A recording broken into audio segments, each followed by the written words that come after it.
தமிழரம் நேயர்களுக்கு அன்பு வணக்கம். மீண்டும் உங்களை சந்திப்பதில் மிகுந்த மகிழ்ச்சி. இன்றைக்கு நம்முடைய காங்கிரஸிலிருந்து திருச்சி வேலுசாமி சார் நம்மோடு இணைந்திருக்கிறார். வாருங்கள் நேயர்களே, சார்ட்ட பேசலாம். வணக்கம் சார். வணக்கம். தமிழகத்தில் சமீப வாரமாக இருக்கிற ஒரு மிக முக்கியமான நிகழ்வு, இந்த திருப்பரங்குன்றம் மலையில் ஒரு இஸ்லாமிய அமைப்பு போய் சென்று அங்கே ஒரு பிரியாணி போட்டெலாம் சாப்பிட்டாங்க. அதோடைய புகைப்படம் வெளியாச்சு. இதை தொடர்ந்து நிறைய சர்ச்சைகள் போயிட்டுருக்கேன் சார், அதை எப்படி பார்க்குறீங்க சார்? எங்கே போய் முட்டிக்கிறதுன்னு எனக்கு தெரியல. அந்த கோயில் மேலே போய் பிரியாணி சாப்பிட்றதுன்னு இன்னைக்கு இல்லை, 100 வருஷத்துக்கு மேலே அப்படி தான் நடந்துக்கிட்டு இருக்கு. ஏதோ நேற்று தான் நடந்த மாதிரி புதுசாக இதை உருவாக்குறாங்க. இந்த பழைய மாதிரி தான். யார் எதை சொன்னாலும் ஆதரிப்பது என்பதை விட்டு அது சரியா தப்பான்னு யோசிப்பதற்கு தமிழர்கள் முன்னேறணும். சரி, முஸ்லீம்களுக்கு எதிர்னு வச்சுங்க. நான் உங்களுக்கு ஒரு கேள்வி கேட்குறேன், நகைச்சுவைக்காக உண்மையிலே. பூலோக வைகுண்டம் அப்படின்னு சொல்கிறதே திருச்சி இருக்கக்கூடிய ஸ்ரீரங்கத்தை சொல்லுவாங்க. ஓகே, ஸ்ரீரங்க ரங்கநாதர் கோயில் தான் அவ்வளோ பிரசித்தி. அது பிரம்மாண்டமான ஒரு கோயில். அங்கே துலுக்க நாச்சியார்னு ஒன்று இருக்குன்னு தெரியுமா உங்களுக்கு? அதற்கு ஒரு கோயில். அதை விட்டு திருச்சியிலே ஹார்ட் ஆஃப் த பிளேஸ் உறையூர்னு சொல்றது, அங்கே நாச்சியார் கோயில்னு இருக்கு. அதில் இப்போதும் வருடத்துக்கு சில நாள் ரங்கநாதரை இவங்கெல்லாம் தூக்கிட்டு அந்த வீட்டில் 2 நாள் தங்க வச்சு அப்புறம் கூப்பிட்டு போகிறது. இந்த அம்மா அங்கே போகிறது. ரங்கநாதருடைய மனம் கவர்ந்த காதலியே அந்த துலுக்க நாச்சியார்னு இருக்கு. இது நீங்கள் கொண்டு வந்தீங்களா, நான் கொண்டு வந்தேனா? காலங்காலமாக இருக்குல்ல. அதனால் இதை விட்டுட்டு இந்த மனுஷங்க ஏதாவது நல்லா இருக்கிறதுக்கு வழி ஏதாவது பார்க்கட்டும் மக்கள். சார், இப்போ நீங்கள் இந்த வரலாறு சார்ந்து ரொம்ப ஆர்வம் உள்ளவர். உண்மையிலே திருப்பரங்குன்ற மலை எப்படி தான் சார் இருந்துச்சு? இப்போ ஏன் சார் அது ஆரம்பத்தில் வெறும் பாறை மட்டும்தான் இருந்துச்சு. ஓகே, சரியா? அதுக்கப்புறம் அவன் ஆக்கிரமிப்பு பண்ணான்னு வச்சுங்க. இப்போ என்ன நட்டான்னு கேட்குறேனா? நான் நினைப்பதெல்லாம் நீங்கள் செய்யணும்னு எதிர்பார்க்கறதோ, நீங்கள் நினைப்பதெல்லாம் நான் செய்யணும்னு எதிர்பார்க்குறோம், 2 தவறு. நான் சொல்றது இன்றைக்கு புதிதாக ஏதாவது ஒன்று மாற வரும்போது ஒருத்தர் எதிர்த்தானா எனக்கு புரியுது. 1920 மேலே இருக்க அந்த சிக்கந்தர் பற்றி நீதிமன்றத்தில் போய் முஸ்லீம்களுக்கு ஆதரவாக அந்த காலத்தில் அடிமை இந்தியாவில் உச்ச நீதிமன்றம் சொல்லாத நீதிமன்றத்தில் தீர்ப்பு சொல்லியிருக்கான். அதை போய் இன்னைக்கு என்ன புது பேச்சு?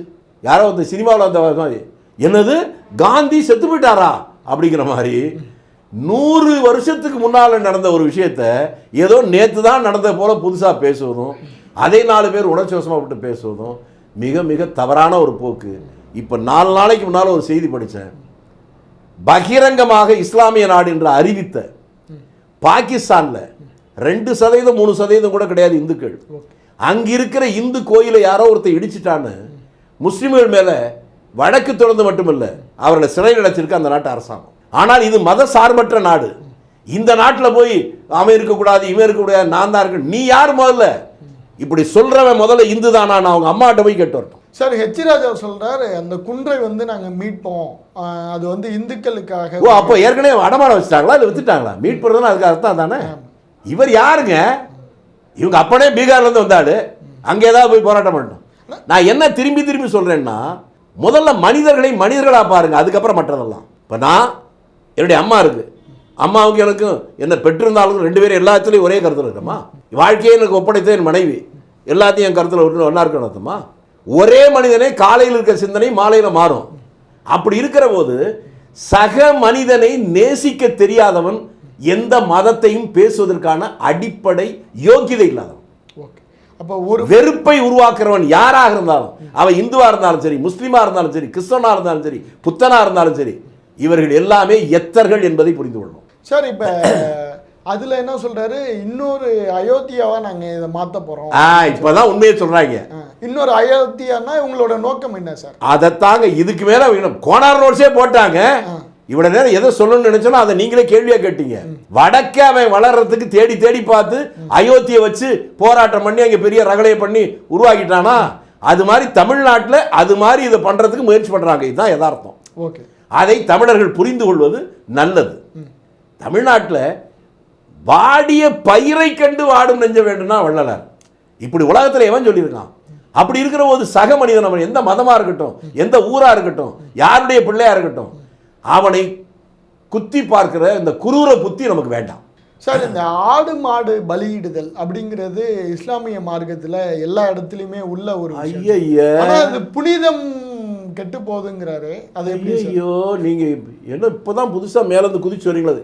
எங்க சொந்த கிராமங்க, அது ஊர் பேரையும் சொல்றேன், போய் தெரிஞ்சுங்க. கல்லைன்னு ஒரு ஊர். கல்லை.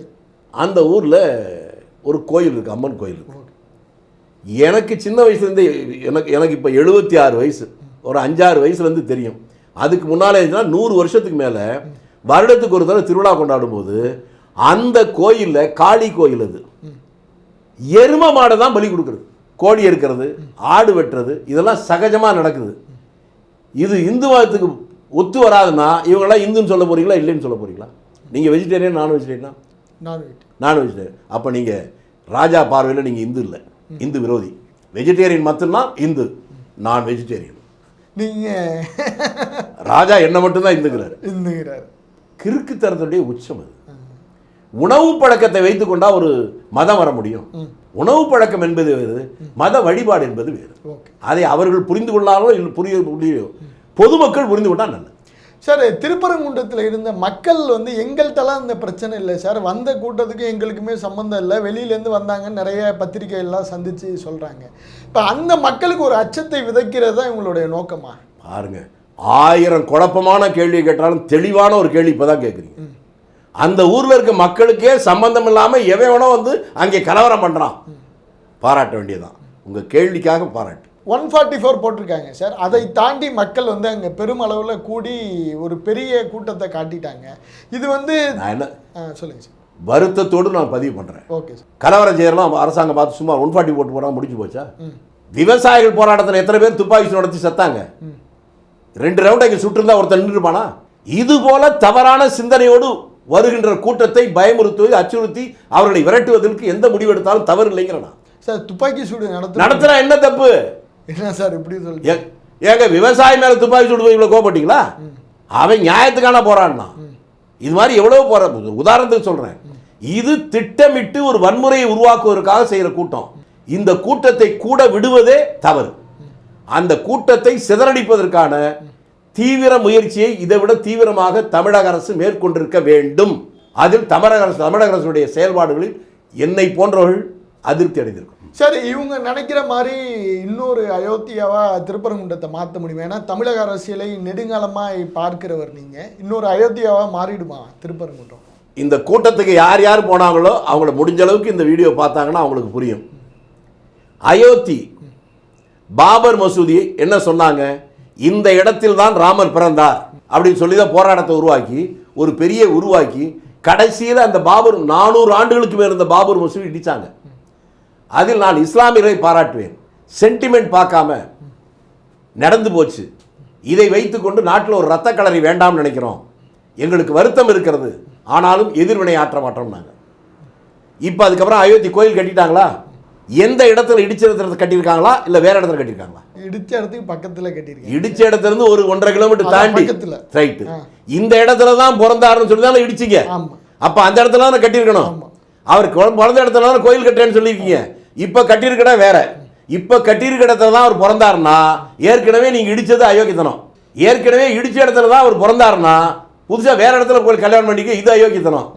இந்த ஒரே ஒரு உண்மையை அங்க வந்த கூட்டத்துக்கிட்ட தமிழக அரசு தெளிவா சொல்லியிருந்தாலே அவன் கலந்து போயிருப்பான்.